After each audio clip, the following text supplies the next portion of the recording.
This is problem 15.123 on page 1051. The right leg of an athlete in a rowing machine can be modeled as a linkage as shown, where A represents the ankle, which is stationary, K the knee, H the hip.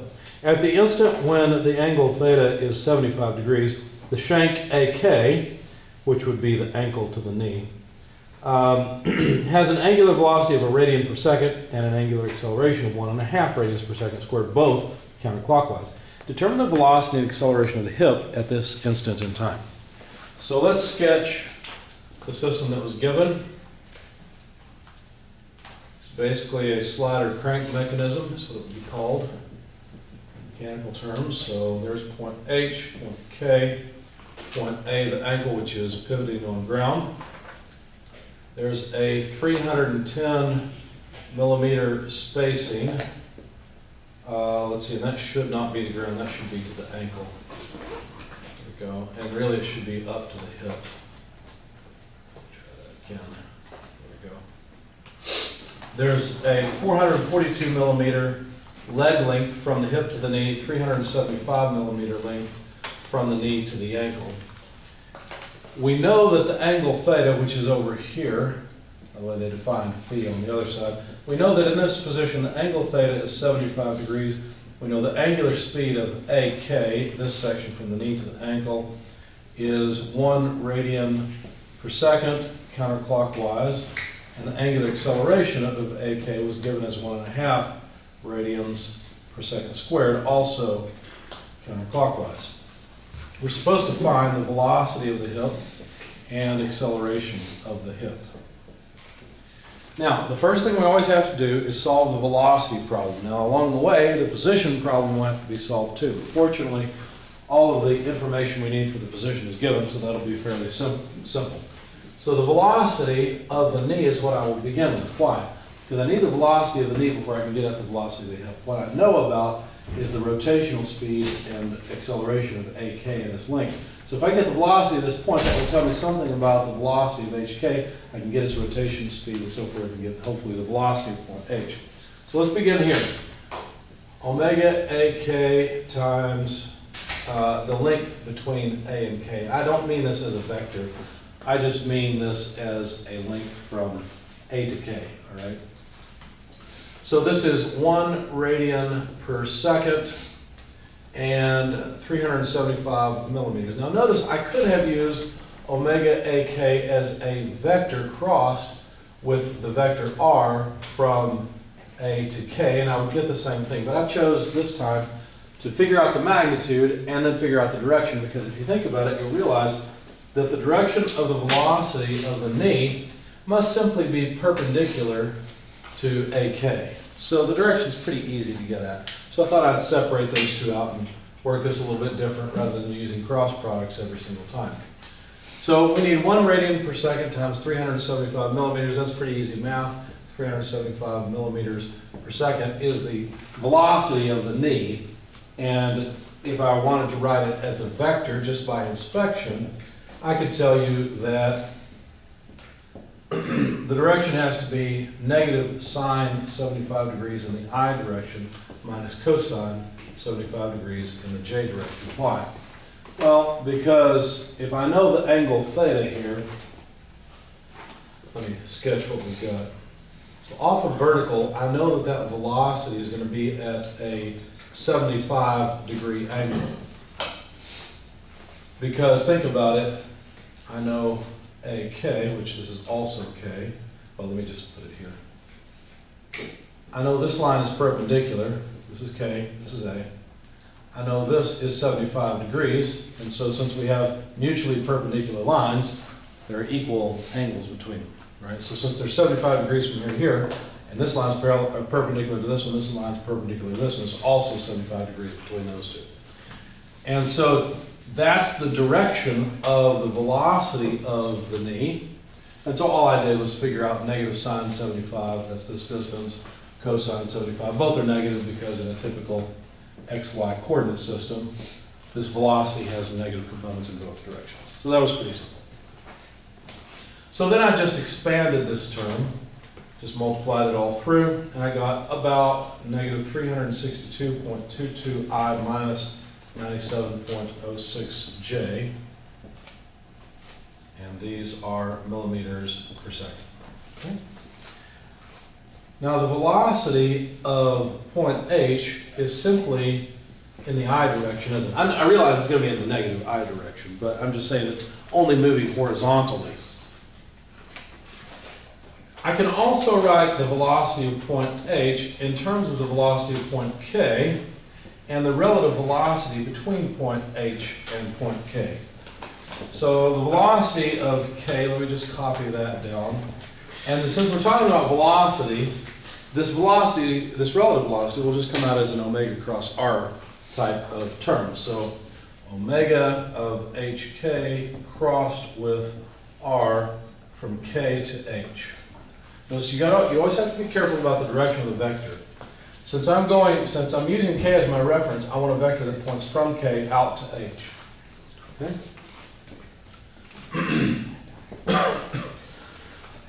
My H's and K's look a lot alike, so actually that is a K, isn't it? All right, so the first term is easy. The velocity of K, that's a known. The second term, how will I deal with it? Let me just leave the velocity. Well, I guess I'll go ahead and fill it all in. Negative 362.22 I minus 97.06 J. That is the velocity of point K. To figure out the second part, I'm going to note that this is in the K direction. The angular velocity is only in the K direction. And the vector from K to H has negative components. I realize its magnitude, okay, let me write it down here. Omega HK in the K bar direction. This can be confusing because the K bar direction is out this way, whereas we go to point K as well. Those are two different things, not really related. Okay. But the vector R from K to H certainly has magnitude 442 millimeters. But in what direction is this line? Well, I'll have to figure that out. I don't know what theta is yet, but if I knew theta, well then it'd be what? Negative cosine in the I minus sine in the J. So like this, minus cosine phi in the I direction minus sine of phi in the J direction. So now I actually have to go and figure out what that angle phi is. So let me draw a couple of triangles. Hopefully you'll recognize what I'm doing here. We won't need this permanently. Let's see, it won't be quite that steep.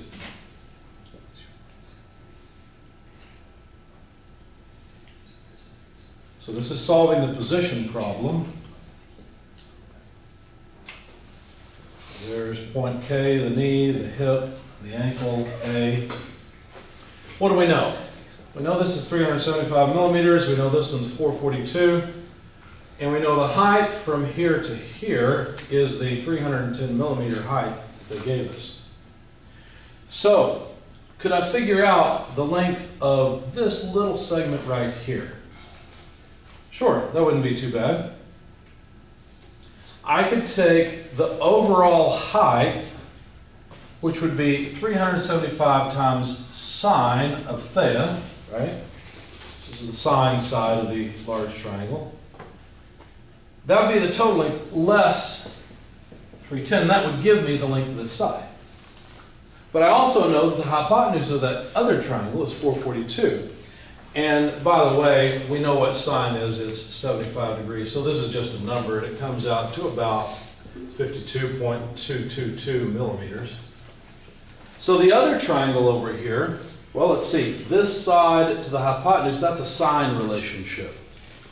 So phi would be the inverse sine of the height, the y dimension, 52.222 millimeters, divided by the hypotenuse, 442 millimeters.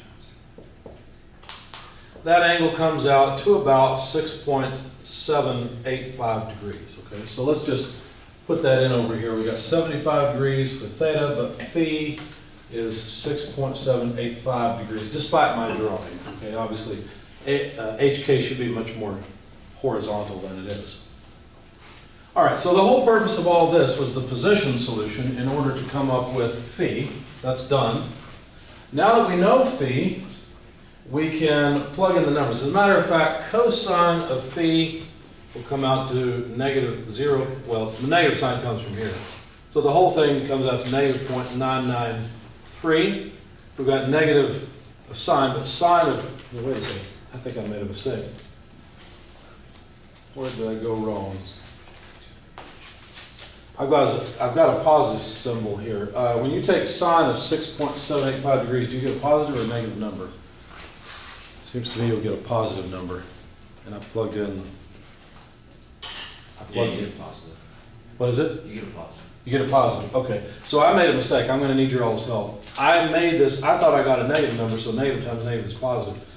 So I should have gotten a total of negative 0.118. I wrote down positive 0.118. So my solution is not correct. So I'll have to fix that. Anyway, I'll need your help to finish this, therefore. So let's see. Notice that we know omega hk, or do we? No, we don't know that yet. Okay, so let's be careful. So now you're going to 362.22 in the I direction minus 97.06 in the J direction. And if we take k cross negative I, what will we get? K cross negative I gives us negative J, right? So we need minus omega hk times 442, just peeling these off, times 0.993. Remember, I put that negative sign with the I, and I said k cross negative I is negative J. So the negative sign's out here, and we just need the J direction. That's the first cross product. And so I don't go off the video, let me write the second one down here. So now we need k cross negative J. Well, k cross negative J would be positive I, so let's write plus omega hk 442 times 0.118 in the I direction. Okay? Is that what I did before? Yeah. I guess I made two mistakes because I ended up with the right sign on this. All right, so take your calculators and let's verify that everything I've done is correct. What is 442 times 0.993? Is it 438.9? Yep. That makes sense. Okay. What about 442 times 0.118? Is that 52.22? 52.15.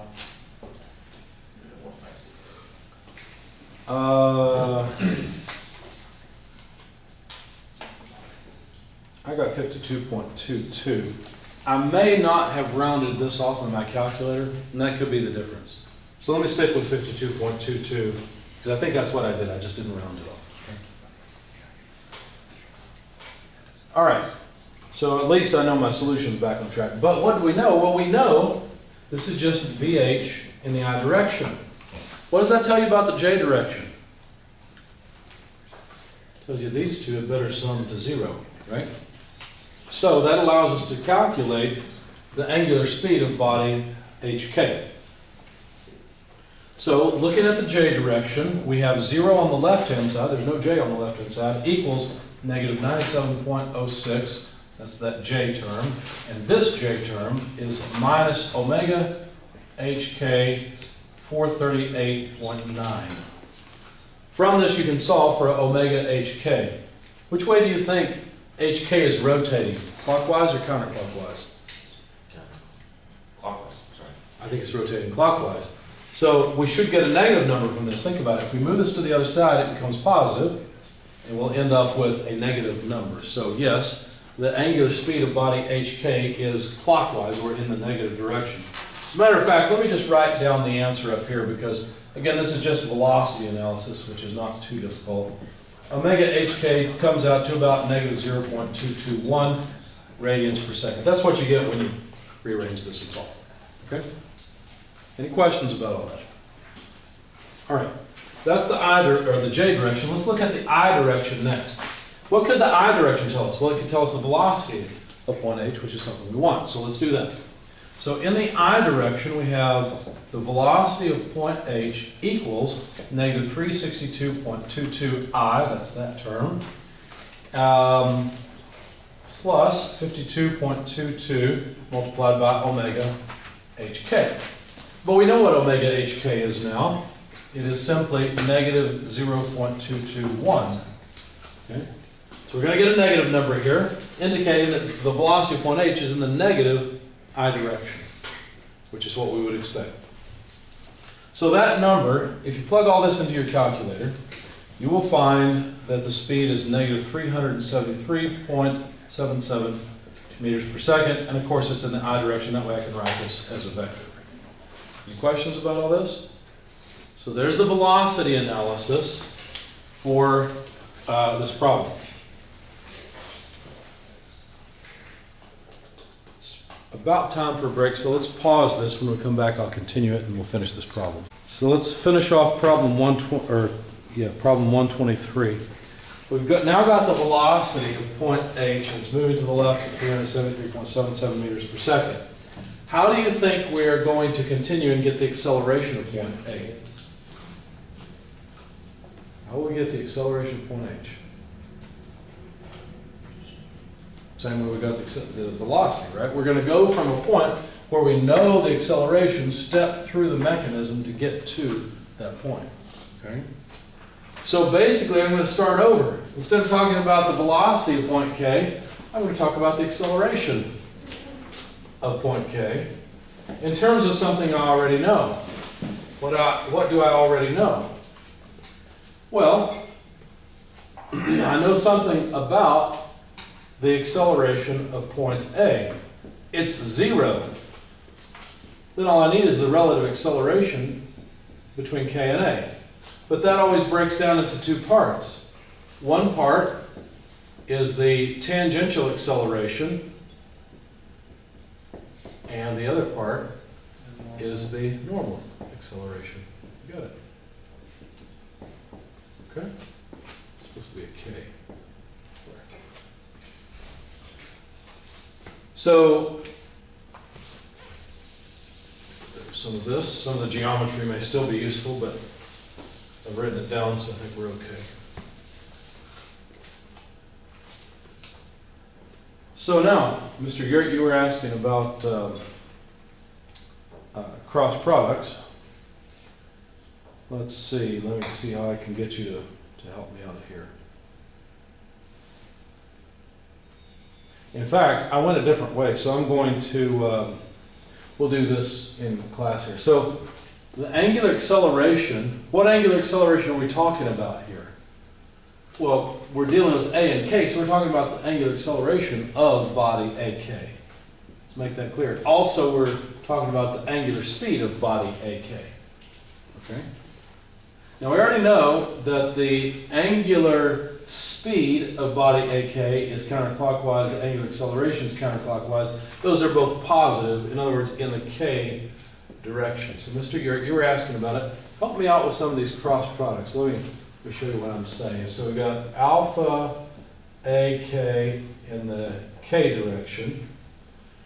We need to cross it with the vector from A to K. Well, the vector from A to K is pretty easy to deal with, right? It's got a negative I component and a positive J component. So that's just the magnitude RAK, which is just 375 millimeters, times, well, let's see. To get the horizontal piece, that's cosine 75 degrees, but of course it's negative because we're going from A to K in the I direction. And we're going up, so plus sine 75 degrees in the J direction. Now all I've done is I've expanded this first term a little bit. Let me expand the second term as well. Omega AK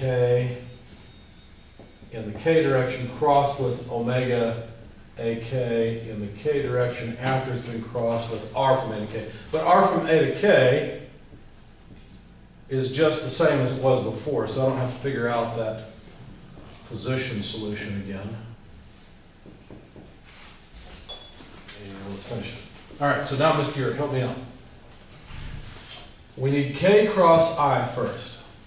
Well, actually, it's negative I, isn't it? So we'll just put that negative sign with the I. That's just gonna be J, right?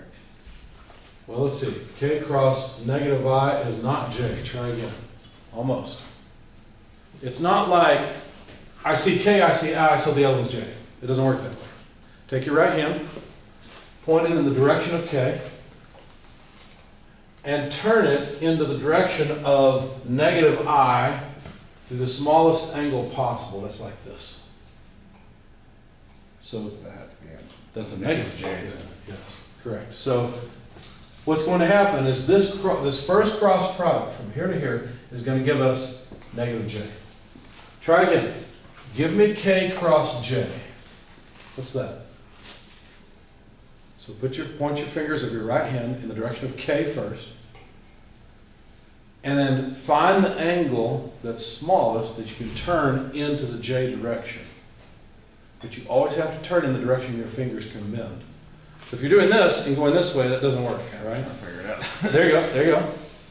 And then, yep, and then go to J. So that has to be a Okay. positive I then.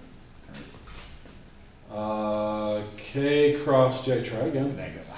Negative I. So that's going to give me negative I. That's all right, let's try again. K cross negative I. What does that give me? I'm sorry. I think I wrote negative J, sorry. K cross negative I from here to here. What will that give me? Positive J. Try again. Negative J. Okay, think about it. You didn't even move your hand. I see you move your hand. Trying to do it. K crossed into negative I, negative J. Wait a second. Oh, because the K vector's coming this way. K vector's coming out towards you. Okay, Correct. it's not going in. It's not going in. Gotcha. Negative J. Okay, so we got negative J. Help me out with K cross J.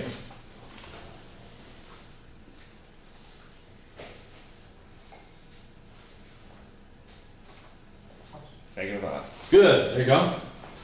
K cross J is going to give us negative I. Now, but we also have to take K cross with this result, right?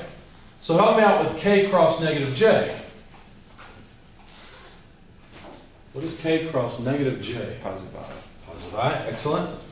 And what is K crossed with I? Negative J. Is it? K with I. K cross I. K cross I. Yeah. Positive Oh, J. positive J. See? Alright, so where's that one? That one's, oh.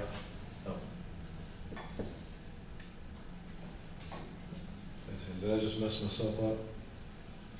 K cross I, yeah, J, there we go. Alright, so, it's a mess, but let's figure out if we can write all this down. So what we need, alpha AK, RAK, cosine 75 degrees. If you're wondering where the negative sign went, remember we crossed K with negative I. We put the negative and the I together. Okay, so we didn't have to deal with it.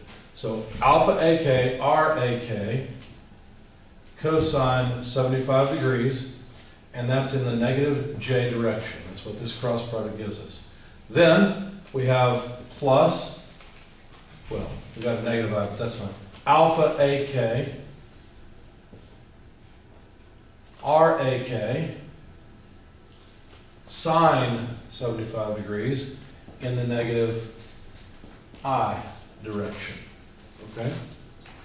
From here, what do we have? Well, you can tell how we're going to have an omega times R, right? So that's going to be omega AK squared RAK. It's just picking off the first few things.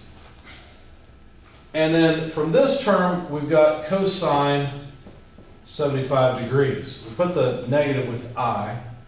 When we took the first cross product, we got negative J, but that doesn't really matter because when we took the second cross product, let's see, I'm getting confused now. Let me just figure it out. K cross negative I, then negative J. K cross negative J would be I. So this is in the I direction. And so that was, yeah, because K cross I is negative J, that's where that came from. And then K cross negative J is just I. Then the next term is going to be plus omega ak squared RAK, because again, just peeling off all of the constants, sine 75 degrees. And the ultimate result is just in the j direction. Okay. We get that. K cross j. That's actually negative I, isn't it? Did I mess that up? K cross j is negative I. We accidentally erased it. K cross negative I, this should be negative j. K cross negative I? Yes. Let's see. We've got to take Yeah, negative J. K cross j, which is negative I wrote down I don't know why. You said negative I, but you wrote. I wrote I. Okay, that's what's wrong. And then we'll take the next K, cross with negative I, and that would give us negative J. Okay, so there we go. That should be it. Okay. So that should be the acceleration of point K. And by the way, I think we have numbers for all these things, don't we? Alpha AK is known, that was given, so there's omega AK. The length RAK is known, sine and cosine of 75 degrees, those are just buttons on a calculator. So let's collect terms and see what we get. In the I direction, we will have minus alpha AK RAK. I've just pulled the negative sign out front. Sine 75 degrees.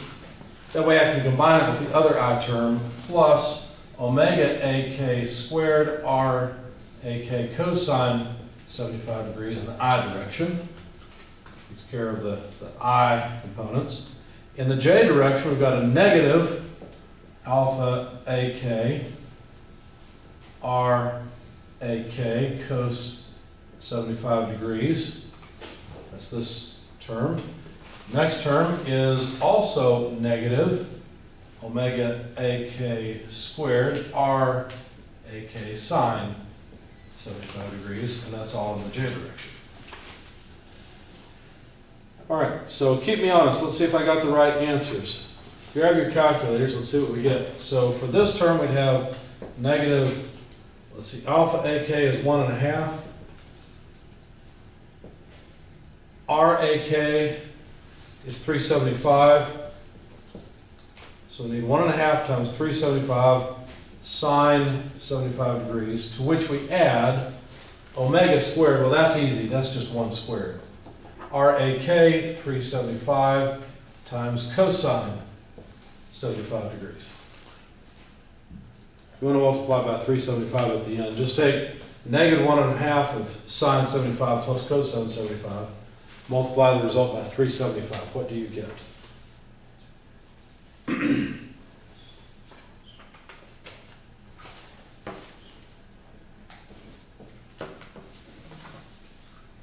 Do you get negative 446.27? Yes. Okay.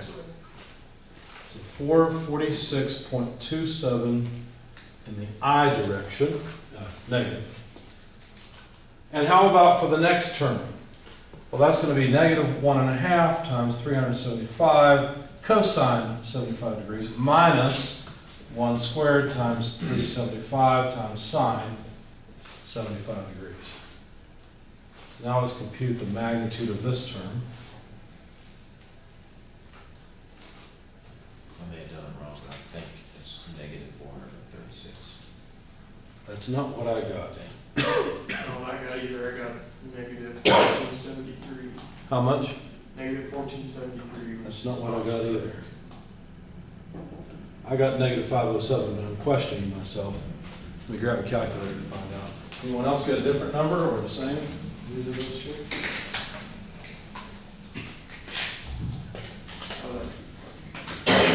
You know what? Let me just use Excel. Oh, what'd you say? I got negative 507. I got that. Oh, I got negative 501. I switched one side to cosine. So. I got 507. Negative 507? Okay, I'm pretty sure that's right. Yeah, 0.8. And these are both millimeters per second squared because they are accelerations. Notice that's not what we were asked to find. We were asked to find the acceleration of point H. So, let's see if we can get it.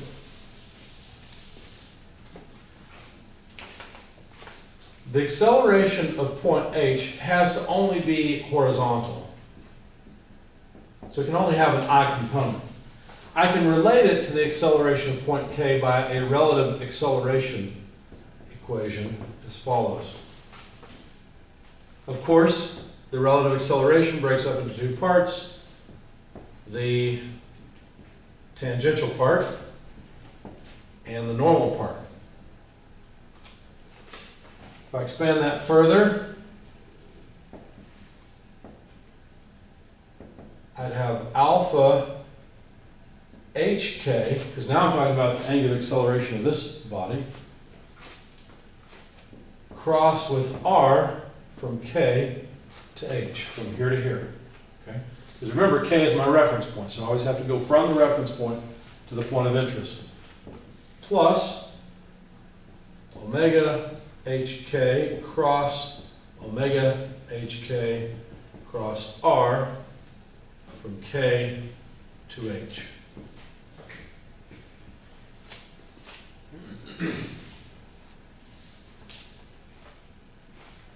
So that is the acceleration of k plus the angular acceleration of hk times r kh in the k direction, crossed with negative cosine phi I minus sine phi j. Now you might look at this and say, wait a second, what are you doing? Remember before I had to make a vector from k to h. And it looked like this, negative cosine I minus sine j. Right? Where I'm using the angle phi. Since I know the angle phi, why not use it? Okay? So all I've done is I've pulled out all of the constants. This is a little bit of a pain. I'm showing you a different way now. I've pulled out all the constants, the angular acceleration and the length, realizing that I'll get a vector from here in the k direction, and from here I'll get a vector like this. So basically I've just written down unit vectors. I've pulled out the unit vectors to make my life a little easier. Okay? So that's that first term. The next term is going to be omega hk squared, r from k to h, and I can already figure out the direction of this resultant cross product. Do you remember how this works? This is a normal acceleration, isn't it? So which way does it point? That way. Because remember, my reference is right here. We always think of this as a translation plus a rotation. The rotation is occurring about k because k is my reference point. So the normal acceleration of point h will simply be pointed up. Here's a trick for you. You may want to write this down. This cross-cross product will always end up in the direction opposite to that. If you know what direction that vector is going, this result will point in the opposite direction. All this does is turn that direction around. And that's how come I was able to simply write cos phi I plus sine phi j. Positive x direction, positive y direction. You see?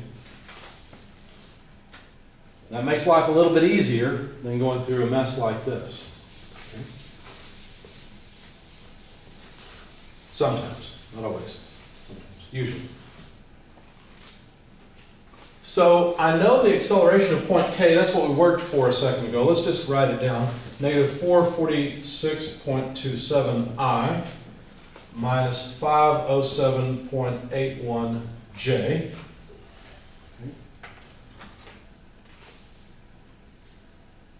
Plus alpha hk, because I don't know the angular acceleration of body hk yet, but I do know the length of rkh, it's 442 millimeters. Cosine phi, well, I still know what phi is, it's 6.785 degrees, so negative 0.9930 j plus, you know what, I've got that plus sign again, that's a mistake, it should be minus. I don't know why I kept making that mistake. I think I was copying down from the vector before, so minus 0.1181 I, and actually that's backwards too. Why did I write it that way? This may be way off. I had I first and then j. If we look back at the vector r from k to h, it has negative components. So the fact that they're both negative makes sense, but it would have to be cosine in the I direction. I messed up my unit vectors in my solution. It means my solution's probably wrong. Yeah, because then I took that, let's see. The bigger component's going to be the cosine term, and that's this one. Yeah, so this solution's wrong. I'll have to fix it. So I'll need your help as we go through this. All right, so let's see. That takes care of to here. We're out of space. Let's write plus omega hk. Well, we know omega hk, I hope. Yeah, we got it from before. So negative 0.221 has to be squared, so the negative sign doesn't matter. R from K to H, 442 millimeters. I'm dropping my units, but obviously we've got acceleration. Our units should all end up being millimeters per second squared.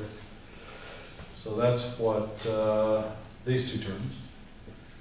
Cosine of phi. Well, cosine of 6.7, that must be 0.9930 in the I direction, plus in the J direction 0.1181 J.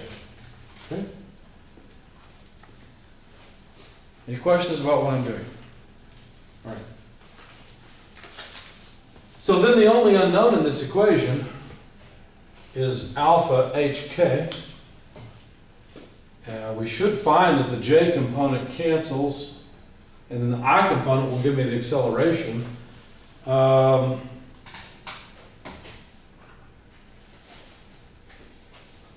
don't trust this because I think I made a mistake. Okay, so let's just pick off the I components and see what we get. So the I components would be AH on the left-hand side equals on the right-hand side negative 446.27. It's that term. Minus alpha HK 442 times 0.9930. Takes care of that term. And in the I direction, we'll have plus 0.221 squared. I'm not going to worry about the fact that it's negative 442 times 0.993. That's that term, and I think that's all of the I terms. We don't know what alpha hk is yet. We'll have to get that from the J component, because on the left-hand side, we have no J component. It's 0. On the right-hand side, we'd have negative 507.81. That's the J component there. Minus alpha hk 442 times 0.1181. All I did was pull that negative sign out. Here's that J component. And then we have another J component, so plus 0.221 quantity squared, 442 multiplied by that times 0.1181. And this should give us alpha hk. So alpha hk should be equal to, let's see, we'll pull this to the other side, 507.81. Pull this to the other side, minus 0.221 squared times 442 times 0.1181, all divided by the multiplier on this. Let's see, now wait a second. Well, it's a negative multiplier, that's fine. So I just took everything to the other side. So negative 442, 0.1181.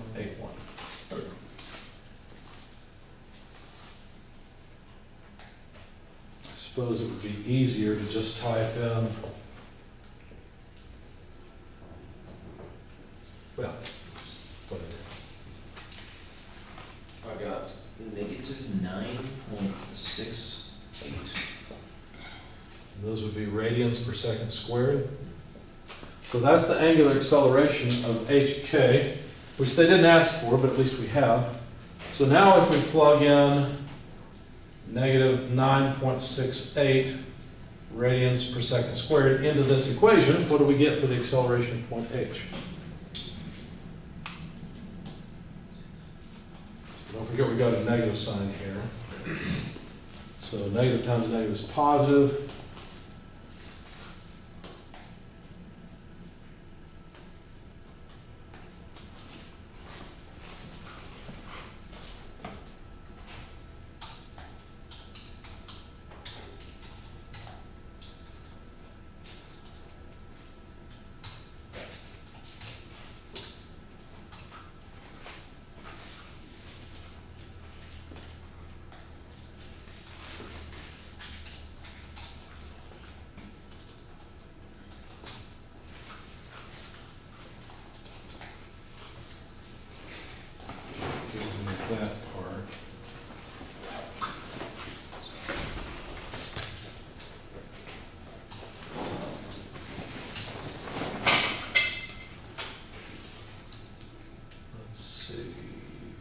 37.27, I think.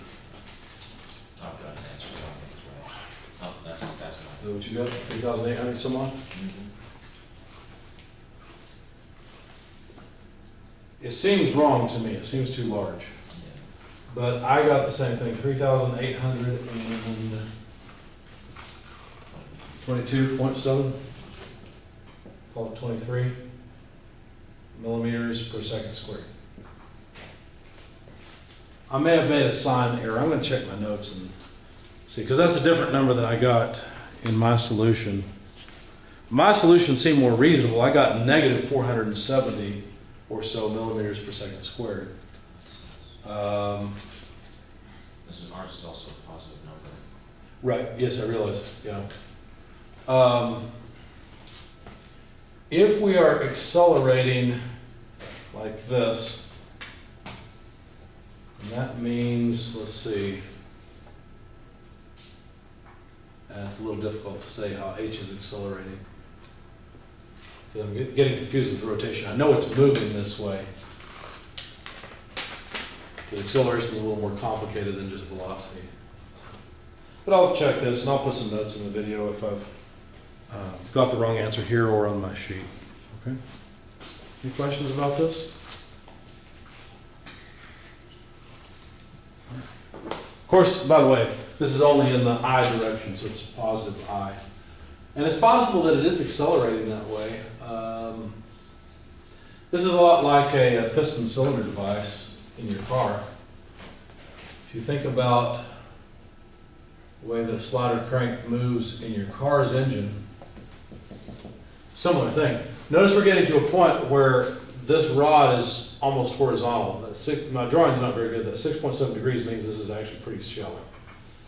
So the velocity might be very small at this point. In fact, our velocity was only 373 millimeters per second. But what happens is when a piston reaches top dead center, it has minimum velocity but maximum acceleration. And so pistons really get slung up and down in the cylinder. They're slung so hard and the acceleration is so high at the end of the strokes. I've heard, I don't know if this is true, I've heard that bearings are made somewhat elliptical, not necessarily round, because then they stretch a little bit because of the dynamic forces involved. I don't know if that's true or not. But if you start to calculate the acceleration of the piston, that's top dead center or bottom dead center, it's just ridiculous numbers of G's. And really the dynamic forces become a major component of the force that causes stress in the material. So you know that your bearings can go out of round, and that causes it to rot now. Okay, It makes it go further because it's out of round. that makes sense. So I don't know if I don't think they're made. Yeah, I'd be surprised at that. But I'd heard it, and the person that explained it to me, it made sense. So I don't know, I've never made one. Yeah.